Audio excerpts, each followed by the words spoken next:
नमस्कार, स्वागत है आपका हमारे चैनल पर। मैं हूं आपके साथ शिप्रा सैनी।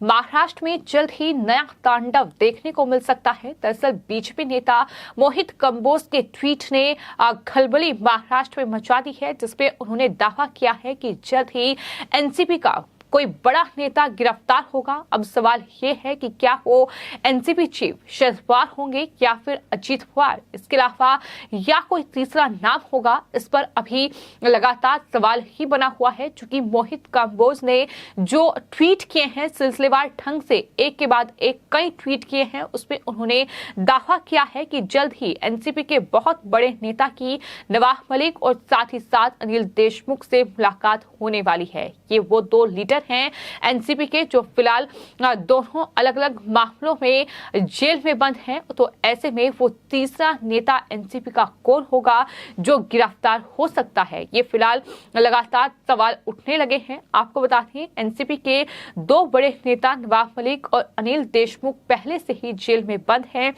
हिरासत में लेकर शिवसेना सांसद संजय राउत से जांच एजेंसी ईडी लगातार पूछताछ कर रही है। इस तरह से मुश्किलें लगातार बढ़ रही हैं और फिलहाल संजय राउत जो हैं वो ऑर्थर रोड जेल में बंद हैं। लेकिन इसके बाद अब महाराष्ट्र में कौन सा वो बड़ा लीडर होगा जो कि सलाखों के पीछे होगा। फिलहाल बीजेपी के नेता मोहित कंबोज की ओर से जो ट्वीट किए गए हैं, एक ट्वीट में मोहित कंबोज ने लिखा है कि मैं जल्द ही प्रेस कॉन्फ्रेंस कर एनसीपी के बड़े नेता को बेनकाब करूंगा।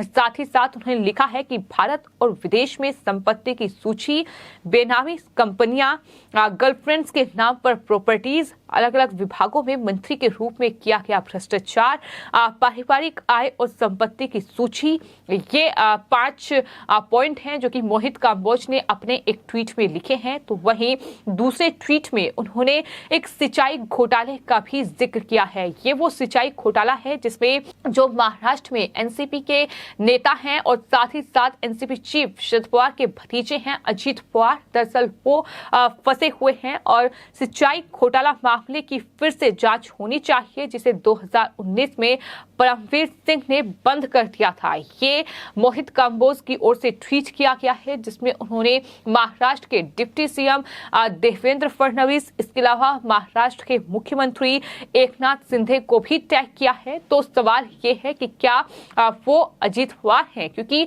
अजीत पवार न सिर्फ सिंचाई घोटाले में फंसे हुए हैं, बल्कि इसके अलावा बात अगर चीनी मिल घोटालों की जाए तो उसमें भी अजीत पवार फंसे हुए हैं। इसके अलावा चाहे महाराष्ट्र कोऑपरेटिव बैंक में घोटाला रहा हो, करोड़ों रुपए के इस घोटाले में भी अजीत पवार पर जांच लगातार जारी है। तो ये तमाम वजह है जिसमें अजीत पवार का नाम भी लगातार सामने आ रहा है। तो सवाल यही है कि जिस सिंचाई घोटाले का जिक्र मोहित कंबोज की ओर से इस ट्वीट में किया गया है, तो क्या इस सिंचाई घोटाले में ही उन पर जांच होगी, उन्हें गिरफ्तार किया जाएगा, ये फिलहाल सवाल बना हुआ है। इसके अलावा आपको ये बता दें कि मोहित कंबोज ने एक और ट्वीट किया है जिसमें उन्होंने लिखा है कि हर हर महादेव अब तांडव होगा। तो इस तरीके का तांडव जो है वो अब महाराष्ट्र में आने वाले वक्त में देखने को मिल सकता है। वहीं मोहित कंबोज की ओर से जो ट्वीट किए गए हैं उसमें अनिल देशमुख, नवाब मलिक, संजय पांडे, संजय राउत और फिलिंदा ब्लैंक अपना 100% स्ट्राइक रेट है। इस तरह से उन्होंने एक ट्वीट कर ये तंज कसा है और लिखा है कि आखिर वो लीडर कौन होगा, उस नाम का खुलासा नहीं किया गया है, लेकिन सवाल कई उठ रहे हैं कि आखिर वो नाम कौन होगा। क्या वो अजीत पवार ही होंगे, क्योंकि फिलहाल जिस तरह से सिंचाई घोटाले का जिक्र किया जा रहा है उसमें जाहिर तौर पर अजीत पवार ही आरोपी हैं। तो ऐसे में क्या वो मामला होगा। मोहित कंबोज की ओर से जो एक और ट्वीट किया गया है उसमें उन्होंने लिखा है कि इस ट्वीट को याद रख लीजिए और वन एनसीपी बिग लीडर जल्द ही नवाब मलिक और साथ ही अनिल देशमुख से मिलेंगे, ये उनकी तरफ से ट्वीट किया गया है। तो फिलहाल मोहित कंबोज के इन तमाम ट्वीट्स ने कहीं ना कहीं महाराष्ट्र की सियासत में भूचाल सवाल ला दिया है और एनसीपी के लिए मुश्किलें बढ़ा दी हैं। एनसीपी को कहीं ना कहीं परेशानी में डाल दिया है। पहले ही सत्ता से बेदखल हो चुकी एनसीपी मुश्किल में है, साथ ही साथ उद्धव सेना भी मुश्किल में है, क्योंकि शिवसेना के सांसद संजय राउत फिलहाल ईडी की हिरासत में हैं। लगातार पूछताछ उनसे हो रही है और अब इस तरह से कहीं ना कहीं तस्वीर जो है वो फिलहाल निकलकर सामने आ रही है कि इस तरीके से मुश्किलें जो हैं वो बढ़ी हुई हैं। तो मोहित कंबोज के इस ट्वीट के बाद, जिसको गिरफ्तारी को लेकर ट्वीट किया है, इस दावे के बाद कहीं ना कहीं अब महाराष्ट्र की सियासत में हलचल तेज हो गई है। चूंकि मोहित कंबोज ने ट्वीट किया है कि जल्द ही एनसीपी के बहुत बड़े नेता की नवाब मलिक और अनिल देशमुख से मुलाकात होने वाली है।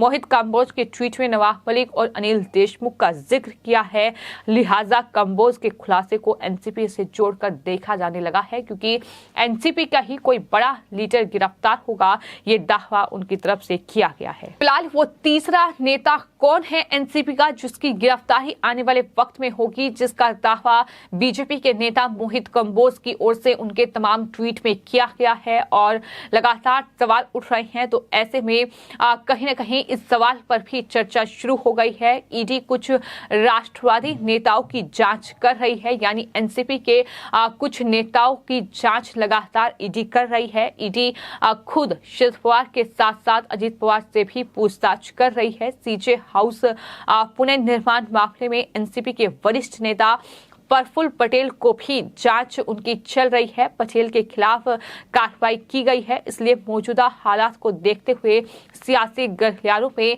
अब प्रफुल्ल पटेल का नाम भी सामने आ रहा है। इसकी जोरदार चर्चा हो रही है, क्योंकि एनसीपी के महान नेता प्रफुल्ल पटेल कंबोज को सुझाव देने की कोशिश कर रहे हैं। ये तमाम चीजें हैं जो कहीं ना कहीं फिलहाल महाराष्ट्र की सियासत में देखने को मिल रही है। वहीं आपको ये बता दें कि ईडी ने मुंबई के सीजे हाउस में प्रफुल्ल पटेल के आवास की जांच की है। सीजे हाउस वर्ली में एक बड़ी इमारत है और इस इमारत के निर्माण से पहले साइट पर एक छोटी सी इमारत थी। इमारत का मालिक गैंगस्टर इकबाल मिर्ची था। इस कंपनी का पुनर्निर्माण प्रफुल्ल पटेल की कंपनी ने किया था और यही पूरा पैसों के लेन देन में गड़बड़ी का मामला है, जिसमें फिलहाल ईडी जांच कर रही है। तो एक नाम नहीं है बल्कि कई नाम हैं, वो तमाम नाम जो फिलहाल केंद्रीय जांच एजेंसियों के रडार पर है। फिर चाहे वो एनसीपी चीफ शरद पवार हो, फिर चाहे वो उनके भतीजे और एनसीपी के नेता महाराष्ट्र के पूर्व डिप्टी सीएम अजीत पवार हो। इसके अलावा अब प्रफुल्ल पटेल का नाम भी सामने आ रहा है, क्योंकि उन पर भी ईडी की जांच है। तो ऐसे में किसकी गिरफ्तारी आने वाले वक्त में होगी, इसको लेकर सवाल लगातार बना हुआ है। जवाब अभी तक नहीं मिला है। आने वाले वक्त में देखना होगा कि आखिर किसकी गिरफ्तारी होती है और क्या मोहित कंबोज जो दावा कर रहे हैं वो सही है। आखिर जिस सिंचाई घोटाले का जिक्र उनकी तरफ से ट्वीट में किया गया है वो जाहिर तौर पर आरोपी अजीत पवार उस घोटाले में है। तमाम ट्वीट उनकी तरफ से किए गए हैं, जिसमें कहा गया है कि महाराष्ट्र में अब तांडव होगा। खैर वो तो आने वाले वक्त में देखना होगा कि मोहित कंबोज जो दावा कर रहे हैं उसमें कितनी सच्चाई है और किस बड़े एनसीपी के नेता की गिरफ्तारी आने वाले वक्त में हो सकती है।